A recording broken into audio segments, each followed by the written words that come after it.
है कि कल करीब 11 बजे के आसपास वाइसे ब्रिज के नज़दीक में रेलवे लाइन के पास एक अज्ञात बॉडी मिली, एक नवयुवक। जैसे ही हमें सूचना मिली, दुर्ग पुलिस ने तत्काल मौका वारदात पे गई और मौका वारदात पे बहुत सूक्ष्मता से सीन ऑफ क्राइम का निरीक्षण किया। हमने उसको आइडेंटिफिकेशन कराया, जिसका नाम डिपरापारा निवासी शाहरुख के नाम पे पता चला। जैसे ही उसकी आइडेंटिफिकेशन हुई, वैसे ही टीम्स अलग अलग जो हम लोगों ने 2-3 टीम बनाई। एक जो सीन ऑफ क्राइम और उसका पोस्टमार्टम और ये सब देख रही थी, और बाकी 2 टीमें मृतक के बारे में पता करने के लिए, और एक टीम की मृतक कहाँ कहाँ था और उसका मोबाइल लोकेशन ये सब, तो एसएसयू की एक अलग टीम लगा के तीनों तरफ से हमने जांच प्रक्रिया शुरू की। और शाम होते होते काफ़ी कुछ क्लू हम लोगों को मिल गया था कि संदेही कौन है और आरोपी कौन है।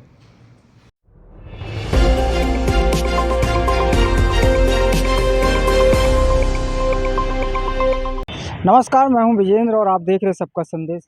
हाल ही में भिलाई के 32 बंगले के रोड गैरेज रोड में एक बॉडी मिलता है। बता दें, शेख शाहरुख का पहचान हुआ, पुष्टि हुआ उसके नाम से, शेख शाहरुख के नाम से। और शेख शाहरुख को पत्थर से कुचल कर उनकी हत्या करते हैं। हत्या करने वाला आकाश रंग का व्यक्ति है, जो भी जयंती नगर दुर्ग का रहने वाला है। और वही जो मरने वाला है, जो जिनको मारा है, आरोपी भी वही जयंती स्टेडियम का है। और जो मरने वाला व्यक्ति है, वो भी दुर्ग का डिकरापारा का रहने वाला है। बता दें, उन लोगों को कुछ पैसे को लेकर विवाद हुआ था। विवाद में तो पैसा जो है, जो आकाश व्यक्ति का पैसा लग रहा था, जो व्यक्ति जिनकी मौत हुई उसमें पैसा लग रहा था, 1.5 लाख रुपए करीब पैसा लग रहा था। बता, शेख शाहरुख उसमें पैसा लग रहा था आकाश का। उस पैसे को काफ़ी दिनों से घुमा फिरा रहा था और देने की नाम ही नहीं रहा था। उसी वक्त फिर ये उसको दारू पिलाता है, दारू पिलाने के बाद चिकन खिलाता है बटालियन पे। आपको बता दें, जो क्योंकि आकाश व्यक्ति है, उन्होंने पहले ही सोच लिया था कि शेख शाहरुख का आज हत्या करना है, क्योंकि पैसा आज नहीं दिया तो उनका हत्या कर देना है करके उसने पूरा प्लानिंग जमाता है। उसके बाद बटालियन से उन लोगों ने पीता खाता है और चिकन भी खाता है, और उनको टॉयलेट के बहाना 32 बंगला रोड गैरेज रोड में उनको ले जाते के बाद उसको धक्का देता है। धक्का देने के बाद उसको गिराता है। गिराने के बाद पत्थर से उनकी हत्या हत्या कर देता है। हत्या करने के बाद आरोपी फरार हो जाता है, क्योंकि अब आरोपी अपने मोबाइल का लोकेशन चेक कर लेगा करके लोकेशन को लेकर काफ़ी मतलब उसमें सक्रिय हो गया था।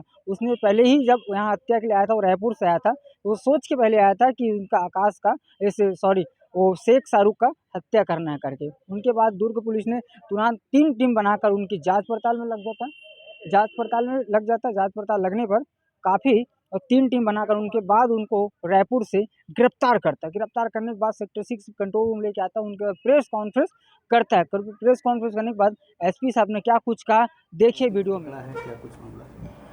कल सुबह 11 बजे एक अज्ञात बॉडी वाइसे ब्रिज और के पास से गुजरते हुए रेल लाइन के नज़दीक मिली थी। और जैसे ही मिली पुलिस को सूचना, उसके बाद तत्काल हम लोगों ने पूरी संवेदनशीलता के साथ न सिर्फ घटनास्थल का तुरंत मुआयना किया, और बल्कि घटनास्थल मुआयना के बाद जो भी आवश्यक दिशा निर्देश और कार्रवाइयाँ हो सकती थी तत्काल लगाई गई। उसके लिए 3 अलग अलग टीमें बनाई गई और तीनों टीमों को 3 अलग अलग डायरेक्शन में काम करने की जिम्मेदारी दी गई, जिसका परिणाम था कि अगले 10-15 मिनट में ही हमने अज्ञात मृतक की शिनाख्तगी की। और जैसे शिनाख्तगी हुई, उसका फ़ोन नंबर, फ़ोन डिटेल, उसके आसपास कौन रहता है, किससे दोस्ती है, कहाँ कहाँ गया, कहाँ काम करता है, जैसे ये अगले 1 घंटे में क्लियर हुआ तो ये पता चला कि वो इंदिरा मार्केट के साइकिल स्टैंड पे काम करता है। फिर हमने सबसे पहले इंदिरा मार्केट के साइकिल स्टैंड के पिछले शाम की सारी फुटेज और सारी वो सब देखनी शुरू की। उसमें हमको एक संदिग्ध व्यक्ति दिखा,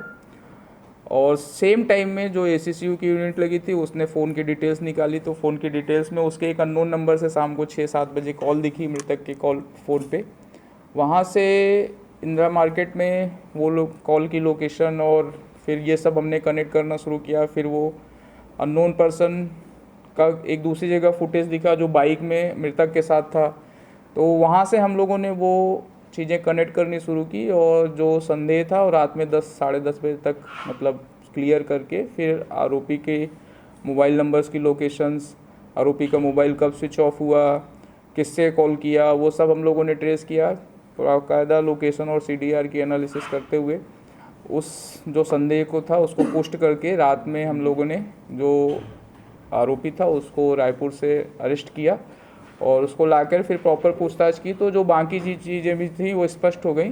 पूरी कहानी थी कि वो उसने मृतक को करीब 1.5 लाख रुपए दे के रखे थे जो उसको ज़रूरत थी, बट मृतक जो है वो 4-5 महीने से उसको घुमा रहा था और इग्नोर कर रहा था। घुमाने से भी ज़्यादा वो उससे उसका कॉल भी नहीं उठा रहा था और उसको मिलने उलने से भी बच रहा था। तो उसको वो दिमाग में उसको खटका और उसने मतलब रायपुर से ही ये प्लान करके चला कि अगर आज पैसे नहीं मिलेंगे तो मतलब हम मार देंगे। तो वो रात में आया, शाम को वहाँ से चल के आया इंदिरा मार्केट में उसने बुलवाया मृतक को। मृतक उसके साथ गया, उसने जाकर बटालियन के पास की दारू भट्टी के पास में वहाँ से दारू और मतलब चिकन लिया और वो लोग खाए पिए और फिर घूमते घामते 32 बंगले के पास जब आए तो उसने मतलब टॉयलेट जाने के बहाने वो झाड़ियों के पीछे ले गया और वहाँ उसने उसको पहले धक्का दिया, फिर गिर जाने के बाद बगल में पत्थर से उसने उसके ऊपर अटैक किया और वहाँ पे उसने उसका मृत्यु कारित कर दी। तो टोटल घटना इतनी थी और अभी आरोपी हमारे गिरफ्त में है और उसके पास से मृतक का जो मोबाइल था जो घटना के बाद स्विच ऑफ हुआ और उसका सिम उसके पर्स से बरामद हुआ और जिस बाइक पे वो लोग घूम रहे थे वो आरोपी के पास से भी वो भी बरामद हुई। तो अभी हमने उसको अरेस्ट किया और आज रिमांड पे पेश करेंगे।